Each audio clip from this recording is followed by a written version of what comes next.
Guy told me that he didn't do anything to you because he felt something blocking him from you, waiting for you. My name is Elizabeth Liebrick, and this is my story. Meet Elizabeth, a 25-year-old woman from Alabama on a transformative journey to find God. Growing up, she always believed in God's existence, yet never truly felt his presence. But everything changed during a weekend trip in 2012 when she traveled from Batemans Bay to Brisbane, Australia. In the midst of her travels, exhausted and in need of rest, she checked into a roadside hostel with plans to continue her journey the next morning. Little did she know, this night would mark a profound turning point in her life. After settling into her room, Elizabeth drifted off to sleep. However, at 12:45 in the morning, she abruptly woke up, feeling an urgent need to use the bathroom. As she left the bathroom, she noticed Was a tall guy and broad shoulders, really big muscles, and he was barefoot. instinctively. She locked the door and decided to stay in the bathroom until the unsettling stranger had passed. I instantly got a really negative feeling about him. Sat nervously on the toilet, anxiously waiting for the creepy guy to leave. The door suddenly creaked open. Her heart raced as she hoped another girl was entering, offering a glimmer of hope. Maybe she could leave with her and escape this unsettling situation. But hope faded quickly. The nightmare had only just begun. Elizabeth's instincts screamed at her. Something wasn't right. The newcomer didn't move any further into the bathroom, just lingered near the entrance. A chill ran down Elizabeth's spine as she sensed danger lurking. In the hushed confines of the bathroom, the only sound was the soft, rhythmic breathing. The tension escalated rapidly as the mysterious figure swiftly and methodically turned on the sink, one tap after another. Then the showers started, each one coming to life with a hiss of water. Elizabeth realized she had to act. But what was the guy up to? The story will get even crazier, but let's continue to listen to Elizabeth and hear her thoughts. This guy is gonna mute the sound. If he tries to come and hurt me, he can easily crawl under this door and grab me. The showers had been on for a while.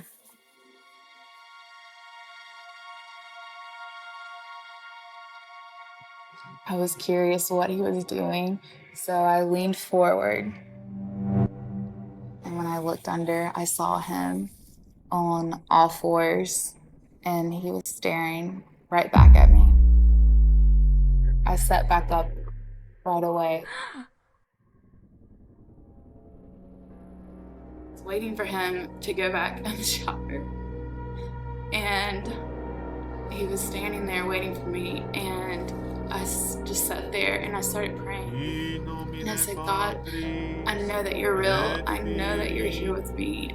And please protect me from this man. Whatever he's here to do, please just be with me. I put my hands on the stall door and I began praying. God, please protect me within these doors. And God just put a shield around me. Put a shield. Don't let him come under the doors to grab me. Shield of thank you for complete protection. Thank you for loving me. Put a shield around me. And when I kept repeating, God is real, God is real, God is real, God is real, I truly knew that God was going to get me out of there. Don't let this guy come in. And then I felt God's voice telling me to pray for him. And so I started praying and I said, God, please let this boy realize that you love him and he's your son. He's a son of a king and he doesn't have to do this. I remember just feeling love for the guy, God's love for him. My heart was pounding and my body was telling me, like, this is not an okay situation. God's voice was telling me, I have you in my arms and I have you so tight that this guy's not going to do anything. And I love you. I remember my prayer was, God, thank you for sending a girl in here to get me out safe. Thank you for being here for me. God, thank you for sending a girl in here. I hear someone come to the door. And I'm thinking, oh my gosh, this is it. God has answered my prayer. A girl's coming. And the guy runs to the door and just holds it shut. And so no one comes in. Then he goes and stands back where I can't see him, and he shuts the door, so it sounds like he's left. But I was still scared to leave because I had prayed for a girl, and I didn't want to doubt that. I didn't know what to do, so I pretended that a friend called me, and I pretended that I was really sick. Oh, you tried to come in here? Well, what do you mean you couldn't get in? Well, why don't you go up to reception and let them let you in? Probably 5 minutes or so, I hear the door shut. And I thought, please, God, please let him be gone.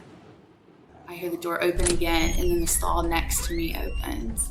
I looked down and I saw girl feet, and her toes were painted. I unlatched my door right when she unlatched hers and just ran to her crying, ran up to reception. And I remember looking at the clock, and I had been in the bathroom for 2.5 hours. We told the reception guy all about it, and he saw the guy on the camera running. I could not stay there for the night, and so I grabbed my things. But before I left, I asked the reception guy, I said, when you talk to the guy, when you file the police report, Ask him, why did he not do anything? I thought it was strange that he was in there for 2.5 hours and he didn't come under the saw or hit the door, something. A week later, I go back home and I get an email. Hi, Elizabeth, we've filed the police report about this activity, and I actually got to talk to the guy and ask him what was up. The guy told me that he didn't do anything to you because he felt something blocking him from you. He was waiting something. And the receptionist put that in quotes because he said he didn't know what that meant, but I knew what that meant. I looked at those words over and over, just started praising God. Because I knew that he was real. I knew that he was my protector. Whenever I have doubt about God, I just picture me being in that bathroom, remembering how he rescued me. In this powerful moment, we witness the divine presence guiding us through life's challenges, ensuring our safety and protection.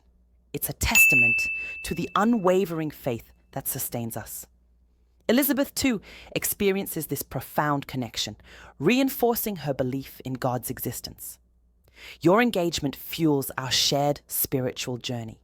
If you found this experience inspiring and yearn for more captivating stories like Elizabeth's, we encourage you to share your thoughts in the comments below. Your feedback not only strengthens our community, but also shapes the content that resonates deeply with your heart and soul.